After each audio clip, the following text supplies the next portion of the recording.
कामरेज के एक farm house में पुलिस ने शराब पार्टी पकड़ी, 4 युवक और 2 युवतियों को दबोचा।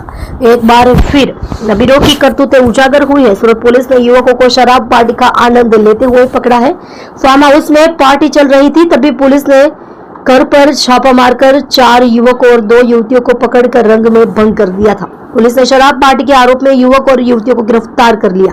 आगे की कार्यवाही शुरू कर दी है। प्राप्त जानकारी के अनुसार पुलिस ने गुप्त सूचना के आधार पर एक फार्म हाउस में चल रही पार्टी पर छापा मारा। पुलिस उस समय पहुंची जब 4 युवक और 2 युवतियां शराब पार्टी का आनंद ले रहे थे। कामरेज के मोरथाना गांव के बाहरी इलाके में एक फार्म हाउस में शराब पार्टी चल रही थी, तभी कामरेज पुलिस ने एक गुप्त सूचना के आधार पर छापा मारा और पार्टी को बंद करा दिया। पुलिस ने शराब पार्टी का आनंद ले रहे युवक युवतियों को गिरफ्तार कर कामरेज थाने ले आई, जबकि महंगी ब्रांड की विदेशी शराब की बोतलें और 2 लग्जरी कारें जब्त की गई।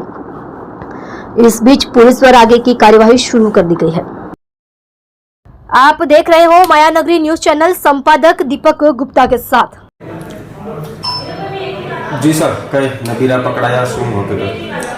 સુરત રેન્જ આઈજી શ્રી પ્રેમવીરસિંહ સરની આગેવાનીમાં સુરત ગ્રામ્ય નાયબ પોલીસ મહાનિરીક્ષક શ્રી હિતેશ જોશર સાહેબની સૂચના અને માર્ગદર્શન અન્વયે સુરત જિલ્લાના કામરેજ ડિવિઝનના ડીવાયએસપી શ્રી આર સરવૈયા સાહેબે સૂચના આપેલ કે કામરેજ પોસ્ટે વિસ્તારમાં આવેલ અલગ અલગ ફાર્મ હાઉસમાં જો કોઈપણ પ્રકારની ગેરકાયદેસરની પ્રવૃત્તિ થતી હોય તો તે અન્વયે કાયદેસરની કાર્યવાહી કરવી।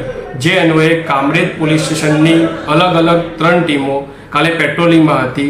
તે દરમિયાન સેગવા ગામની સીમમાં આવતા પેટ્રોલિંગ ટીમમાં સાથેના પોલીસ કોન્સ્ટેબલ નામદેવભાઈને બાતમી હકીકત મળેલ કે મોરથાણા ગામની સીમમાં સિલ્વર અમ્બરલેન્ડમાં આવેલ ફાર્મ નંબર 69માં 4 યુવાનો તથા 2 યુવતીઓ બેસી અને દારૂની પાર્ટી કરે છે।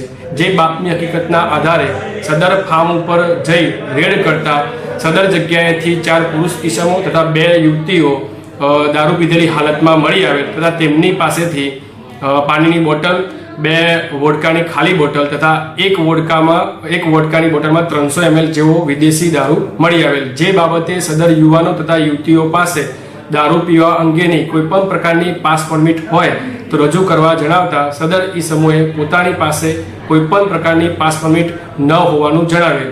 જે અંગે કામરેજ પોલીસ સ્ટેશન ખાતે પ્રોહિબિશન એક્ટ હેઠળ ગુનો દાખલ કરી સદર તમામ ઈસમોનું મેડિકલ કરાવી આગળની તપાસ પીએસઆઈ શ્રી ચાવડા સાહેબને સોંપેલ છે।